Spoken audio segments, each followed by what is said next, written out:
ఒక్కసారి సాధారణంగా ఈ టైటిల్ చూడగానే వైఎస్ఆర్ కాంగ్రెస్ పార్టీ వాళ్ళకి మండుతుంది. కానీ ఒక్కసారి చూడండి, లాస్ట్ ఈ మాట వినండి. విభజన తర్వాత ఆంధ్రప్రదేశ్కి రెండవ స్పీకర్గా మీరు ఎంపిక కావడం చాలా సంతోషం అధ్యక్ష. మీకు మనస్ఫూర్తిగా అభినందనలు. వ్యక్తిగతంగా తెలుగుదేశం పార్టీ తరఫున మీకు మనస్ఫూర్తిగా శుభాకాంక్షలు తెలియజేస్తున్నాను.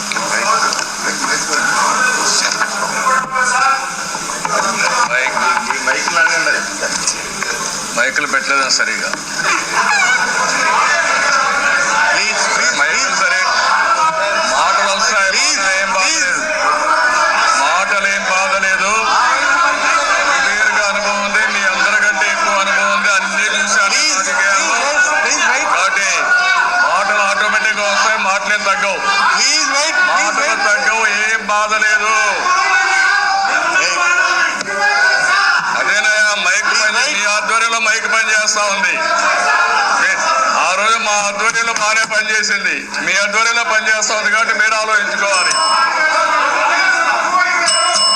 అధ్యక్ష ప్లీజ్, అదే బ్రదర్ ప్లీజ్, వాల్యూమ్, నా వాయిస్ పెంచుతున్నా, వాల్యూమ్ పెంచమంటున్నా. ముందు వాల్యూమ్ పెంచండి, అప్పుడు ఆటోమేటిక్గా పెరుగుతుంది వాయిస్. వాయిస్ ఏం తగ్గదులే, మీరు ఏమి డౌట్ అవసరంలా, వాయిస్ తగ్గదు, పోరాటం తగ్గదు, మీకు డౌటే అవసరం లేదు. చాలా పోరాటాలు చూసాం. ఇప్పుడు కొత్త కాదు నాకు ప్రతిపక్షంలో పనిచేయడం, మీకు కొత్తగా వచ్చు కానీ నాకు ప్రతిపక్షం కొత్త ఏం కాదు. మూడోసారి ప్రతిపక్షం నాకు గుర్తుపెట్టుకోండి.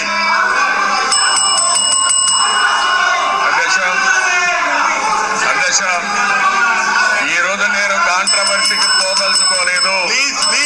ఇది not the time for controversy.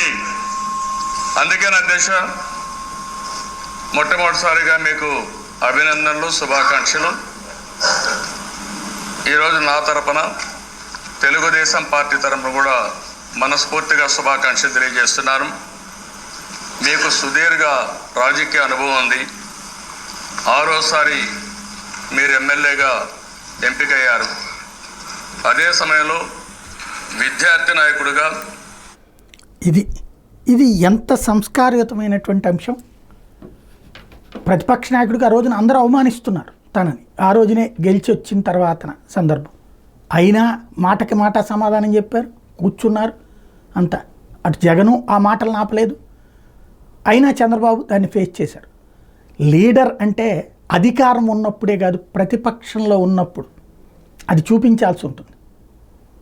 2014 అప్పుడు చేశారు అని చెప్పచ్చు, కానీ ముఖ్యమంత్రిగా దిగాక చేయటం అక్కడ చూస్తారు జనం. అధికారపు మత్తు దిగిందా లేదా అన్నది చూస్తారు. దించింది జనం కాబట్టి ఈ టైంలో సరైన పాత్ర మా కోసమే అన్నటువంటి ఫీలింగ్ కల్పించడం ముఖ్యం.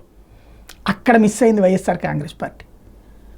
ఆలోచించుకోవాల్సింది మేము ఇట్లాగే ఉంటాం కాదు, ఎలా ఉండాలో జనం నేర్పుతారు. ప్రజాస్వామ్యం అనేటటువంటిది ఒక మట్టి బొమ్మని, అంటే ఒక మట్టిని బొమ్మలాగా తయారు చేసేటటువంటిది. ఎప్పుడైతే ఎదురు దెబ్బలు తగిలినాయో ఆ దెబ్బలకి కారణం సరి చేసుకోవాలి. అందులో మాట, వ్యవహార శైలి.